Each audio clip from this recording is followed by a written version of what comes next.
Olá pessoal, nesse vídeo nós vamos falar sobre os fatores de correção no momento de você calcular condutores elétricos e vamos detalhar na prática o fator de agrupamento. Então se liga. Dentre os fatores de correção mais conhecidos, nós temos o fator de temperatura, da temperatura ambiente, o próprio nome já diz, né? É um fator que eu estou aplicando por causa da temperatura.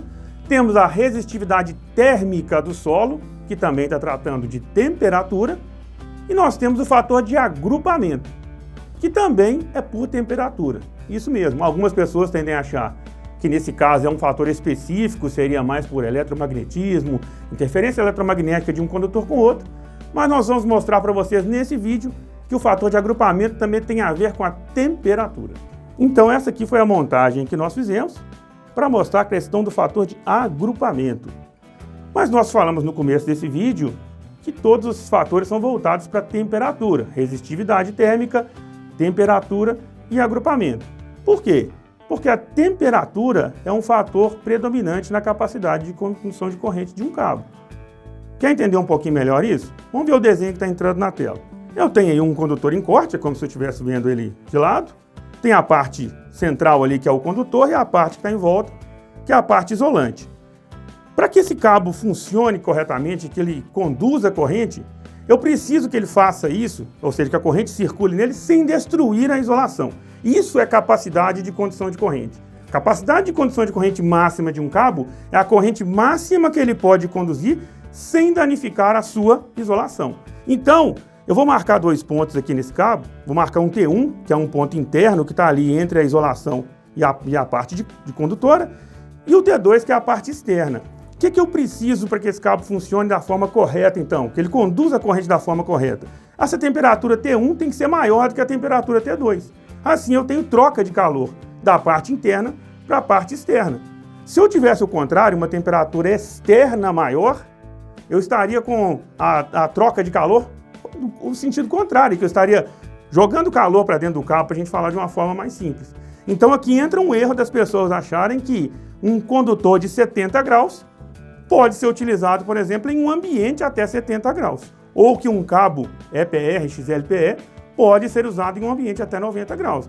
Não pode. Se eu utilizar um cabo de 70 graus em um ambiente onde a temperatura externa é 70 graus, a capacidade de condução de corrente desse cabo seria zero, porque qualquer corrente que passar nele vai fazer aumentar essa temperatura da isolação e vai danificar. Se danificou a isolação, não é capacidade de condução de corrente. Para ilustrar ainda mais o que eu estou falando, acompanhe comigo a tabela 40 da NBR 5410.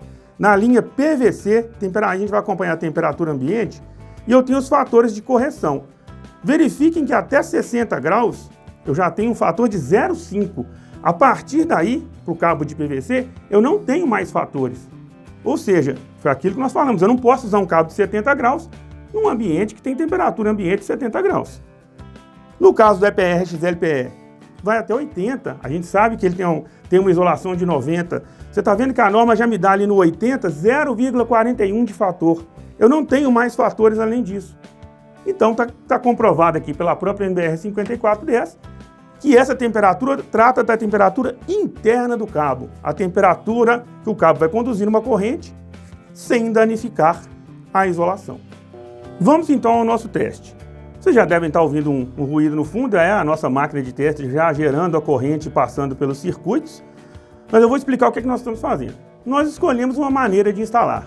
Nesse caso aqui, B2, é um eletroduto de seção circular, ele não está embutido em alvenaria. Então nós fizemos o seguinte, vamos supor que a pessoa cometeu o erro de não respeitar fatores de agrupamento. Ela foi lá na tabela 36 da NBR 5410, para condutores com isolação de PVC, foi lá na método de instalação B2, pegou dois condutores carregados, que é o nosso caso aqui, eu vou explicar com mais detalhes, foi lá na linha de 2,5 e verificou que o condutor suporta 23 amperes. Muito bem, então o que nós estamos fazendo aqui? Aplicando 23 amperes em todos esses circuitos. Aqui nós temos 3 circuitos, fase neutra e terra, fase neutra e terra, fase neutra e terra. Aqui um circuito, também fase neutra e terra, e aqui um condutor ao ar livre. Aqui nós temos dois condutores carregados, porque a fase é considerado um condutor carregado, como todo mundo sabe, mas o neutro também, porque circula corrente por ele num circuito como esse aqui. O terra não é considerado porque, em condições normais, não circula corrente pelo terra. Então, muito bem. Então, todos esses circuitos estão nas mesmas condições. Nós vamos verificar o quê? Que tipo de elevação, como é que vai ser essa elevação de temperatura? Será que tudo vai funcionar da mesma forma para todos os três casos? Antes eu vou mostrar para vocês aqui, colocar o nosso amperímetro. Vou mostrar aqui, ó. Eu estou com 23 amperes. Vou tentar posicionar aqui. 23 amperes nesse cabo aqui. 23 nesse circuito, tanto na fase quanto no neutro. E aqui também. Vou pegar aqui nessa fase. 23 no neutro, para não haver dúvidas do teste. Vamos aqui no segundo circuito. Vamos pegar o neutro. 23, 22.8, 23. Mais um. E por último, neutro. E agora, a outra fase. Então nós temos a corrente de 23 amperes circulando por todos os circuitos. Nós temos os eletrodutos aqui e temos sensores de temperatura colocados dentro desse eletroduto para pegar a temperatura lá e um outro sensor de temperatura para pegar a temperatura nesse condutor. Aqui, através dos mostradores, nós vamos acompanhar a temperatura com o passar do tempo e ver o que vai acontecer com a temperatura em todos esses métodos de instalação com a quantidade de circuitos. Com pouco tempo aqui, a gente pode ver que eu tenho uma temperatura com ele ao ar livre maior do que nesse caso aqui, é porque nesse caso eu estou com a temperatura interna no eletroduto, né? E aqui não, aqui eu já tenho o sensor colado mesmo a uma parte maior do cabo, então a gente tem essa certa diferença. Isso deve mudar com o passar do tempo. Muito bem, pessoal, passados aqui pouco mais de meia hora, vamos lá ver a nossa situação como que está. No nosso método de instalação aqui com o condutor ao ar livre, nós temos 35.4 graus, com um circuito dentro do eletroduto no método B2, 35.8, e aqui com 3 circuitos, com 2 condutores carregados também dentro do eletroduto, 50.8.